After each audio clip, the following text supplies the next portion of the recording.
Welcome back to Bikash the crazy blogger. আমি বিকাশ আপনাদের জন্য চলে এসেছি আর একটি নতুন ব্লগ নিয়ে। আজকে আমরা বেরিয়ে পড়েছি পূর্ব মেদিনীপুর জেলার পাঁশকুড়া ব্লকের অন্তর্গত ফুলের উপত্যকা খিরাইয়ের উদ্দেশ্যে। খিরাই কিভাবে আসবেন, খিরাই এলে আপনাদের কত টাকা খরচ হতে পারে আনুমানিক, এবং বছরের কোন সময় এলে আপনাদের খিরাই ট্রিপ সাকসেসফুলি হবে, সব কিছু পুঙ্খানুপুঙ্খ বিবরণ নিয়ে আমি চলে এসেছি ভিডিওর মধ্যে। অবশ্যই ভিডিওটিকে লাস্ট পর্যন্ত দেখতে। গাইস, আজকে আমার খিরাই সফরে আমার সঙ্গে রয়েছে আমার বন্ধু ত্রিদেব, সহদেব, সামনে রয়েছে সৌরভ, ও একটু এগিয়ে গিয়েছে। তো বন্ধুরা, খিরাই গিয়ে দেখা হচ্ছে আপনাদের সাথে। খিরাই কিভাবে আসবেন? আপনারা যদি কলকাতা থেকে আসেন, হাওড়া স্টেশন থেকে যে কোনো খড়গপুর বা মেদিনীপুরগামী লোকাল ধরে পাঁশকুড়ার পরের স্টেশন খিরাইয়ে নেমে রেল লাইন ধরে 10 মিনিট হেঁটে চলে আসতে পারেন ফুলের উপত্যকা খিরাই। আপনারা যদি মেদিনীপুর বা খড়গপুর থেকে আসেন, যে কোনো হাওড়াগামী লোকাল ধরে হাউস স্টেশনের পরে খিরাই স্টেশনে নেমে ডাউনে 10 মিনিট হেঁটে পৌঁছে যেতে পারেন ফুলের উপত্যকা খিরাই। যদি আপনারা বাই রোড আসেন, কলকাতা থেকে NH6 ধরে ম্যাচগ্রাম থেকে বাইপাস হয়ে পুরাতন পাঁশকুড়া এসে ওখান থেকে কংসাবতী নদীর পাশ বরাবর 15 মিনিট দক্ষিণে এলে পৌঁছে যাবেন ফুলের উপত্যকা খিরাই। মেদিনীপুর থেকে এলে মঙ্গলদুয়ারির পরে ডান দিকে বাইপাস ধরে পাঁশকুড়াতে এসে কংসাবতী নদীর পাশ দিয়ে 15 মিনিট দক্ষিণে এলেই পৌঁছে যাবেন খিরাই। খিরাই যাওয়ার পথে প্রায় 10 কিলোমিটার আসার পর আমার স্কুটির পেছনের টায়ার পাংচার করে গিয়েছে। প্রায় 1 কিলোমিটার কোনো বাইক রিপেয়ারিংয়ের দোকান নেই, তাই বাইক ঠেলে নিয়ে যাচ্ছি। ওখানে গিয়ে বাইক রিপেয়ারিং করে আপনাদের সাথে দেখা হচ্ছে।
ফাইনালি আমরা এসে পৌঁছালাম ফুলের উপত্যকা খিরাই। আমি আপনাদের পুরো ফুলের বাগান ঘুরে দেখাচ্ছি। অবশ্যই লাস্ট পর্যন্ত দেখতে থাকুন। ভিডিওটি ভালো লাগলে লাইক, কমেন্ট এবং শেয়ার করতে ভুলবেন না। বন্ধুরা, এত সুন্দর একটি ফুলের বাগান দেখে আমার মনে ফুল নিয়ে একটি কবিতা ঘোরাফেরা করছে। যতটা পারছি আপনাদের সামনে তুলে ধরছি। ফুল মানে পবিত্রতা, প্রতীক শুভ্রতার। ফুল মানে কমলতা, সুভাষ আছে যার। ফুলের প্রাণে মোহ জাগে, অন্তরে লিস্পা, তবুও তার মাঝে বিরাজমান সকল শুদ্ধতা। ভ্রমর আসে মধুপ্রাণে, সুগন্ধ তার বেশে, হরেক রঙে রঙিন তাকে দেখতে লাগে বেশ। সুন্দরতার প্রতীক সে তো যেন তেজশ্রী, তার প্রাণে হার মানবে সকল উর্বশী। প্রকৃতির সবথেকে সুন্দরতম অসাধারণ কিছু সৃষ্টির মধ্যে ফুল অন্যতম। আমাদের জীবনের প্রায় প্রতিটি ক্ষেত্রেই ফুলের গুরুত্ব অপরিসীম।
কাকু এই থোকাটা কত করে নিচ্ছ? 30 টাকা করে। দেখি একটু। দেখুন এত বড় থোকাটা 30 টাকা মাত্র। এগুলো কি আপনার খেতে? আমার এটা কিছু কেনা আছে, আমার নিজের কিছু আছে। আচ্ছা, এটা 20 টাকা করে দিচ্ছি। এটা অস্টারের থোকা না? এই থোকাটা 20 টাকা করে। এটা আপনার ক্ষেতেরই? আপনার নামটা কি কাকু? কাজ চক্রবর্তী। কত টাকা করে ওগুলো? 30 টাকা পুরোটা? ওটা 15 দিন থাকবে বাড়িতে। আমাদের সুইট মিডিয়াম 15 দিন আপনি বাড়িতে রেখে রাখবেন।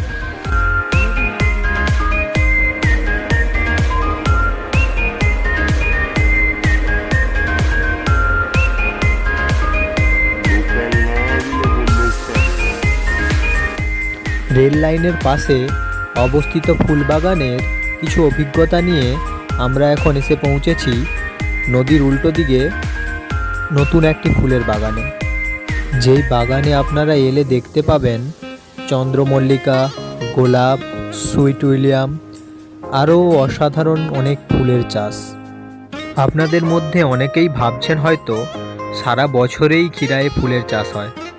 এমনটা না, বছরে 3 মাস মূলত এখানে ফুলের চাষ হয়। ডিসেম্বরে ছোট চারা গাছ রোপণ করা হয়। জানুয়ারি ফেব্রুয়ারিতে আপনারা এই ফুলের বাগানের ভ্রমণের অসাধারণ অভিজ্ঞতা নিতে পারেন।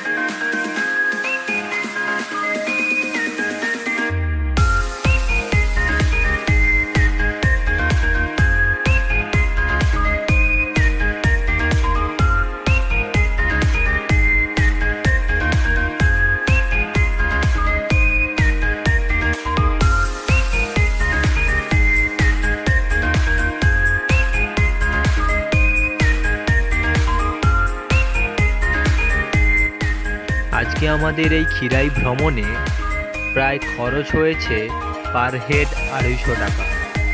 কারণ আমার বাড়ি থেকে খিরাই মাত্র 25 কিলোমিটার দূরত্বে।